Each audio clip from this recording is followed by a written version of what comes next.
So Absolute Superman 22 may very well contain the best story that we've seen with his character so far. And honestly, his new villain is cracked. It's absolutely amazing. I love it. But this story opens with him just getting knocked out of a building and falling like 20 stories to the ground, right? So whoever in the heck it is he's fighting has absolutely pummeled this guy. But the whole reason why he's even here in the first place is because he's hunting for Brainiac. Now, Brainiac's not the villain he's facing, but he is hunting for Brainiac. And that's kind of been his thing, right? Brainiac's like the last holdout from all the story arcs we've seen so far regarding Lazarus Corp. And that's what he says. Last week, 800,000 pages of Lazarus Corp records were made public as part of their bankruptcy hearing. Jimmy Olsen and his team have been combing through them day and night, and an hour ago, they discovered a lead, a series of labs in Argentina listed as unmanned since the 1940s, but receiving regular deliveries of chemical supplies. And so as we know in the Absolute Universe, Brainiac is not Brainiac as we know him. He doesn't travel space snatching up portions of worlds and then shrinking them down and bottling them up. Instead, he's literally just a mad scientist, essentially, here in the Absolute Universe. And that's where his involvement with Lazarus Corp came from. But the kicker about this is that now he's getting involved in human biological engineering. Because what ends up happening is when Superman smashes into the ground, right, he kind of snaps back and says, I can't see straight. I hear bone grate on bone. Spine cracks into place. And he says, I'm here to end the horrors that plagued me since I came to this planet. I am here for Brainiac. This is not Brainiac. And this monstrosity is crazy. And honestly, it kind of looks like Spider-Man. Now, it's not, but I'll be honest, man, I feel like Spider-Man could actually hold his own against Absolute Superman. To be honest, right? He wouldn't win, but I feel like because Absolute Superman is a less powerful version of Superman, Spider-Man would last a little bit longer than he normally would against regular Superman. That's my thought. I'm curious to see what you guys think, right? But having said that, this guy immediately starts coming for Clark, attacking him at every chance he gets. And that's a crazy thing. It's something that I want you to notice here, right? What does he say? Cheekbone fractures. One eye rattles blind for a second. This guy's getting the upper hand, but we know how powerful Superman is, even in the Absolute Universe. So either this guy is just that damn strong, or there's something else going on here. And so that's where people jump in and they actually try to help Superman. Now, and there's not much they can do. I mean, if this dude is capable of going toe to toe with Superman, yeah, regular people aren't gonna be able to do anything at all.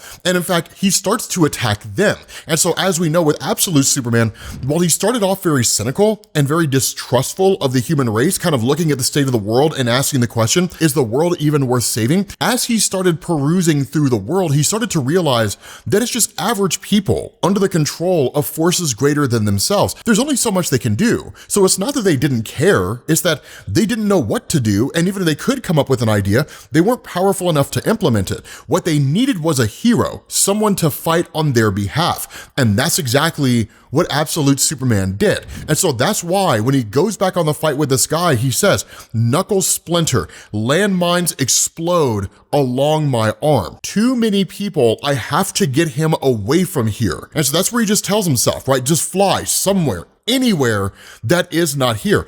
But he can't. He can only get so far up and then crashes back down again. And he says, I could barely even lift him. What happened in that lab? What did Brainiac do to me?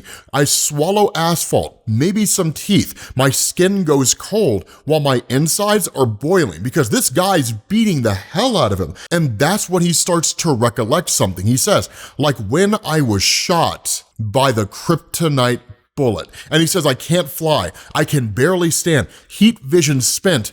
Everything is spent. I'm too weak and there's too many people. And so in being shot with that Kryptonite bullet, he harkens back to that experience with Christopher Smith, who we know is traditionally the Peacemaker, but is simply just one of the Peacemakers that exist here. But they're effectively a paramilitary force. But Christopher Smith was unstable, right? This guy was losing his mind. And Superman, in realizing that, realizes this guy is Christopher Smith. That's why he says, he's dead, right? I saw him die. And that's when he looks up at him and he was like, Christopher Smith, the Peacemaker, is that you? And what does Smith say? He actually kind of just looks at Superman almost dead-eyed for a second and then just thinks back to when Brainiac was talking to him and experimenting on him. And he says, do I need to replace your ears as well? I asked you a question. What is your name? And you jump back to this moment where he's looking at Superman and what does he say? Metallo.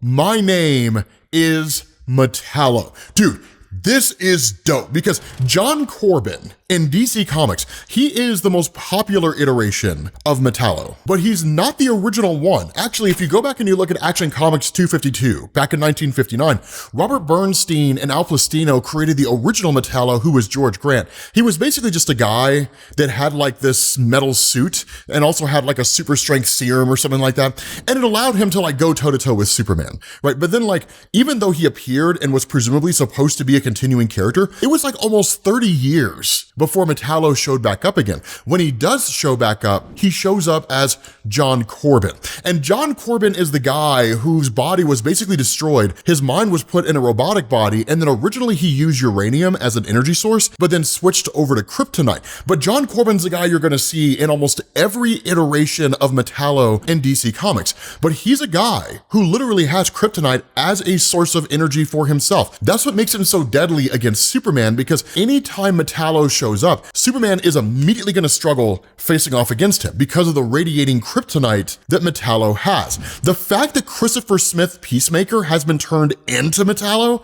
this is amazing. Dude, I love this. And so what this does is that while he's beating the crap out of Superman, it jumps back and it focuses a little bit more on Christopher Smith, right? When Christopher Smith has just joined the Peacemakers and is flying into Metropolis, right? He's there with the rest of the soldiers and they say multiple hostiles, numbers unknown, assume we are greatly outnumbered. Weapons control status is officially weapons free.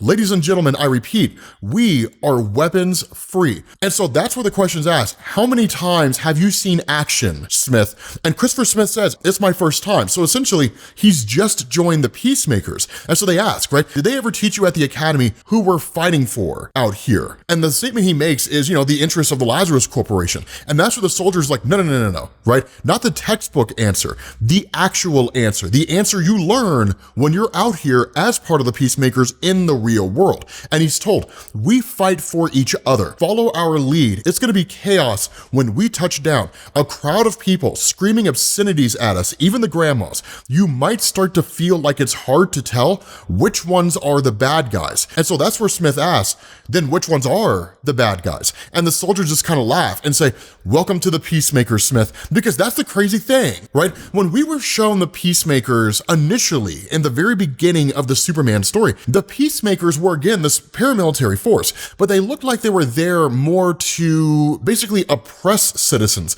and to wipe out any resistance that they may demonstrate, protests, that kind of thing.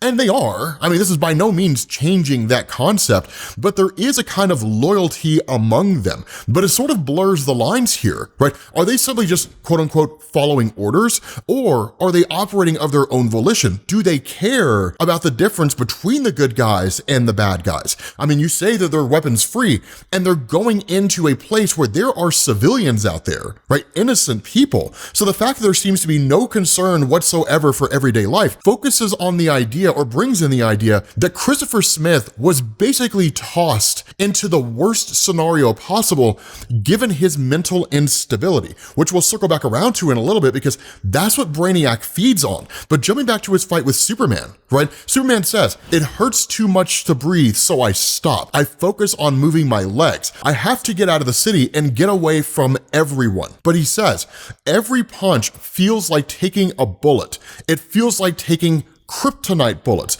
During the siege on Smallville, which was the last story arc that we saw, Brainiac managed to replicate the remains of Krypton. Its radiation plays havoc with my body. He cast it into bullets and it damn near killed me. And so that's the $1 million question here, right? Historically speaking in DC Comics, Metallo's heart quote unquote, assuming he ever really had one in the first place, was replaced with kryptonite. But we don't see that here. So either it's being shielded or there's something else going on. And even Superman asked that question, right? But where's the kryptonite? In his suit? It feels like it's everywhere, surrounding me. And so what he does is he starts talking to Metallo, specifically talking to Christopher Smith. But in the midst of this, the sun comes out from behind clouds and momentarily charges Superman just long enough to heal his body. It's not enough to give him the energy he needs to overcome Metallo, but it is enough to keep him alive, if only momentarily. And that's what he says, right? My bones shift, knit back together,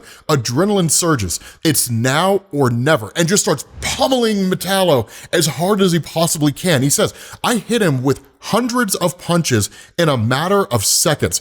All it does is draw a trickle of blood. So like, it's some Thanos level stuff, right? All of that for a drop of blood, right? It doesn't make any difference at all. And that's what he's dealing with. His power is vanishing in the blink of an eye. But that's when he realizes where the source of power is coming from. Because when he says all it does is draw a trickle of blood, he says blood that burns like acid when he spits in my face. It's not the suit, it's him, Christopher Smith, Metallo, the man with kryptonite blood. And so that's where you jump back to the conversation that he had with Brainiac. Now we saw this right earlier in the story, right? We saw this in the early run. We didn't understand the full context of it, right? But in the aftermath of everything that had happened when Christopher Smith had gone nuts and essentially started attacking innocent people, he ends up going to the quote unquote therapy sessions, right? Where basically Brainiac assesses his mental state and decides whether or not he's capable of going back out into action again. And of course, Brainiac sent him back out there, but that's the nature of this, right? Is because Brainiac asks, what seems to be troubling you, Peacemaker Smith? And Smith says, sometimes when I look into the crowd,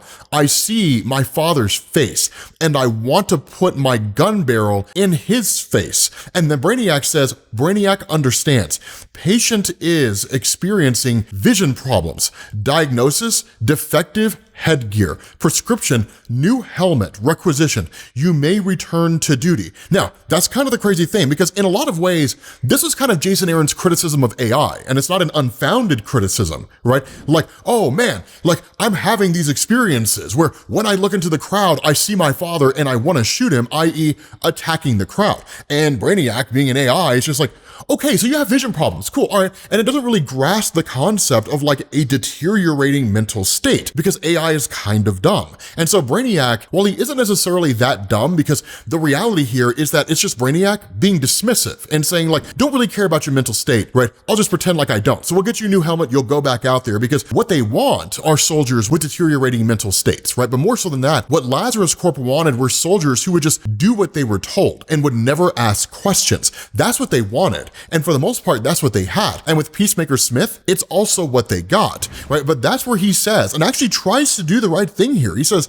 you're not listening. Can I please talk to a person? Please don't make me go back out there. I am not ready for service. I am not okay. But that's where Brainiac just dismisses him and says, this concludes your therapy session, Peacemaker Smith. And of course, he was effectively shot and killed, right? Everything going on with Ra's al Ghul. And so Brainiac just says, Lazarus thanks you for your service, right? Just basically cannon fodder is all he was being treated as. And so that's where you jump back here to his fight with Superman. But that context, it actually makes it sad and it makes it tragic. I don't know that I feel bad for Christopher Smith, considering all the stuff he did, even when he was a peacemaker. It doesn't make me feel bad for him in that way. And it's like, oh my God, this is so tragic. But it does make it a little bit sad. And it kind of gives you a different depiction on what he was going through when he was a peacemaker, that he was kind of being manipulated by Lazarus Corp into becoming more and more mentally unstable and being sent out there. So at the very least, you understand him better. And so that's what ends up happening, is that in this moment when he's fighting Superman, Brainiac is watching it all happen and says, congratulations, Mr. Smith, you've been giving something not everyone receives. Another chance. Do take advantage of it. For once in your life, try making someone proud. And so what Superman realizes here is that trying to attack him head on as Metallo is not going to work. That's never going to happen. The only thing he can do is to actually reach the Christopher Smith persona that's seemingly stuck inside his mind, because Superman starts to pick up on the idea that what seems to be going on here is Smith has been brainwashed by Brainiac and just believes he's Metallo. And so that's why he says things like Smith, not Metallo. But he kind of gives us this monologue where he says, my bloody knuckles burn through tendons. They start to melt my finger bones. The name has more effect than the punches. I keep hitting him anyway. Fingers are rigid. I cannot unclench my fists, but it doesn't matter.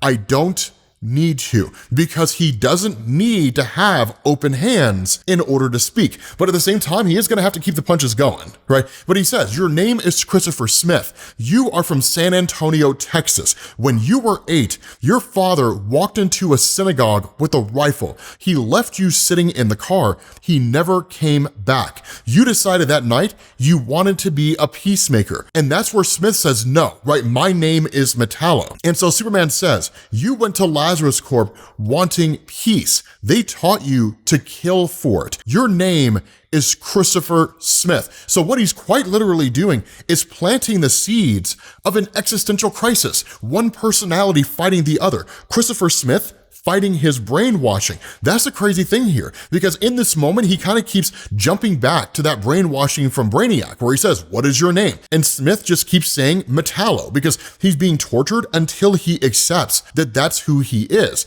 And so what ends up happening is he almost kind of has like this momentary shutdown. I don't know that I would call it a breakdown or anything like that, but he kind of starts to seize up because he doesn't really know what to do. And Superman says, right, he hits the ground like a sack of bricks, not breathing, no pulse. And that's when he realizes his heart stopped, right? Superman's just like, holy shit, like he literally had a heart attack, right? He needs emergency resuscitation. And so what you do is you jump back after Christopher Smith was seemingly killed in the siege on Smallville. Now, this does feel like a moment that happens after he has a heart attack. That's what I initially thought was going on, that somehow like Brainiac swooped in, grabbed him when Superman, I don't know, went to go find emergency services or something like that, and it's like bringing him back. No. This is a flashback moment, right? And Brainiac says, can you hear me? Right? Welcome back. You may recall being briefly dead. You were shot in the head by Ra's al Ghul after another subpar performance on your part, but I am granting you another chance to prove that you are not utterly useless. Isn't that kind of me?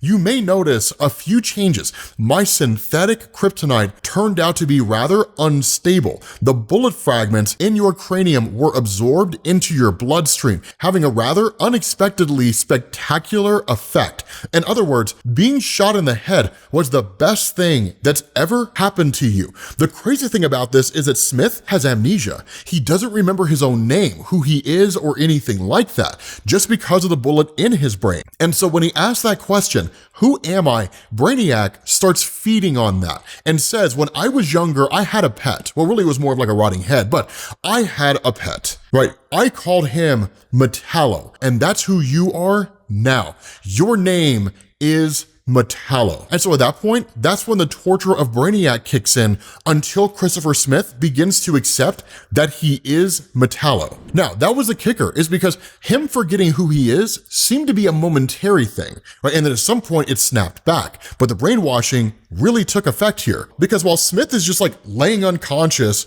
on the ground, Superman resuscitates him, right? 30 chest compressions followed by 2 rescue breaths, as powerful as I can make them without obliterating his rib cage. His blood sears my lips, spatters holes in my lungs, and it feels like one of them is deflating. But at the end of the day, he doesn't care. More so than his own safety is the life of Christopher Smith, even in the face of this. And that's the nature of Superman. It's one of the things that I've loved about what Jason Aaron has done. It's why Jason Aaron is probably one of the greatest comic book writers of our time. He does have some misses. He's not perfect, but he's one of the greatest writers of our time. Jason Aaron knows how to take an existing character that we know and love and then adapt them into his own method of storytelling, whether it's a universal relaunch like this with a whole new iteration of a character or a continuation of a character that we've already seen, right? His Thor God of Thunder run is a perfect example of that, right? But what he maintains here is the fact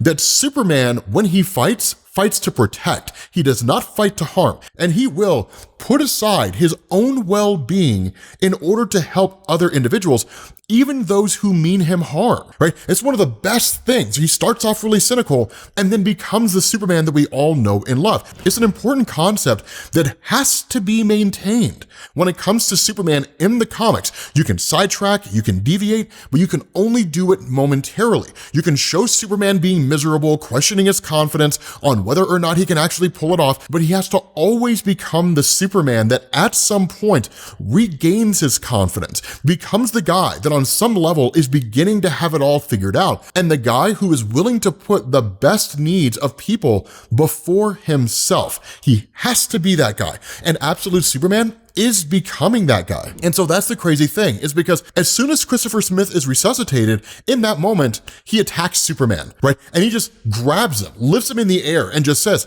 "I am Metallo," and just starts attacking him again. And Superman says, "He punches me into the sewer. He wants me out of the sunlight. He knows that I get my power from the sun. He remembers that much, at least. Make him remember the rest." So this hits Superman in realizing there's something left of Christopher Smith in there, right? What I'm trying to do and bring Christopher Smith out, it's working. Right, it is working. He's starting to recall those bits of himself. So he just continues on doing the exact same thing. He says, "Your name is Christopher Smith." Smith fires back, "Metallo." Superman says, "You're from San Antonio. Your mother's name, her name is Mary. Your name is Christopher Smith. You were a peacemaker until they killed you." But again, every instance when he's saying this, as Smith is firing back, Smith and Superman are going blow for blow, right? And so Superman stands up in the sewer system, which is a clear allegory to the Omega symbol, which is pretty dope here. And he says, "Chris, I went to your funeral. No one from Lazarus came, but I was there. I carried your coffin. I told your mother, I told her you died a hero. You still have a chance to make that more than a lie. Your name is Christopher Smith." But again, he fires back, "Metallo." And what's really dope about this, I mean, look at this moment. What's really dope about this, as Superman says, "My eyes are swollen shut, so I use my X-ray vision to see through them, to keep going." What a genius bit of writing here. What a genius bit of writing here from Jason Aaron. It's such a personal battle here, and it feels so real and tangible, right? Superman says, "Your tombstone says, Christopher Smith, your mother died 3 weeks ago.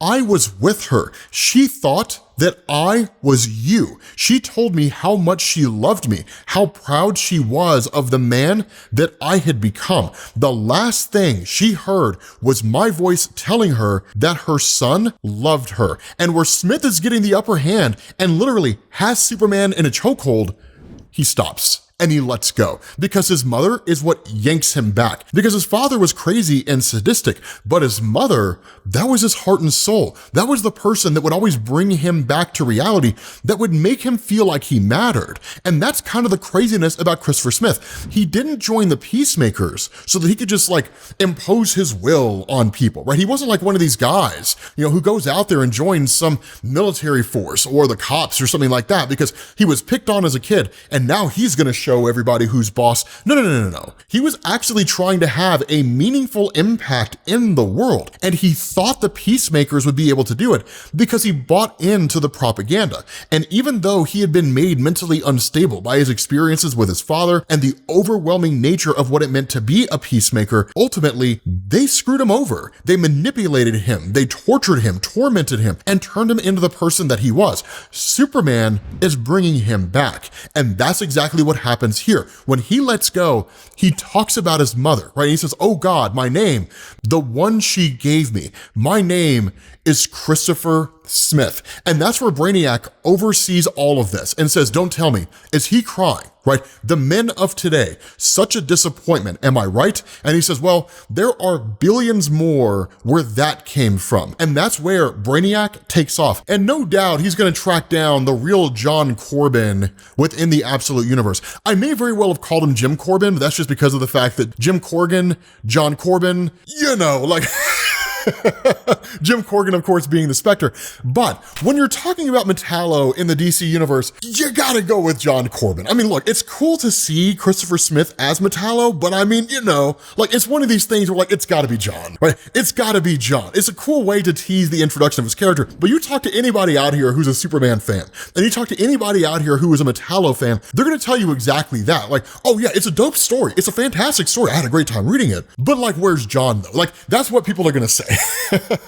And honestly, I get it. I totally get it, right? Like, Metallo is dope, right? So we're likely going to see that happen within the story. But Superman, in seeing this, says, there he goes, right? The madman who's caused me so much misery since I came to Earth, who's murdered and tortured who knows how many for decades. Every ounce of me wants to go after him, even though it's all I can do just to stand, but I don't. Instead, he stays with Smith. He comforts him. He tells him it's okay, right? You are not alone. And he says Brainiac will run and hide, burrow himself in another hole, but I will find him no matter what it takes. I don't give a damn who you are. You will not outrun the arms of Superman. It's a beautiful moment. This is effectively a one-off comic, right? It's kind of like a segue from the last story arc into the next story arc, but it's a beautiful moment. And honestly, this final shot of Superman holding Christopher Smith, it's everything that Superman is supposed to be, right? It's a gorgeous moment. With that being said, guys, we're gonna bring this video to an end. Hopefully you guys enjoyed it. If you did, drop a like. Thank you all for watching, and I will catch you all later. Peace.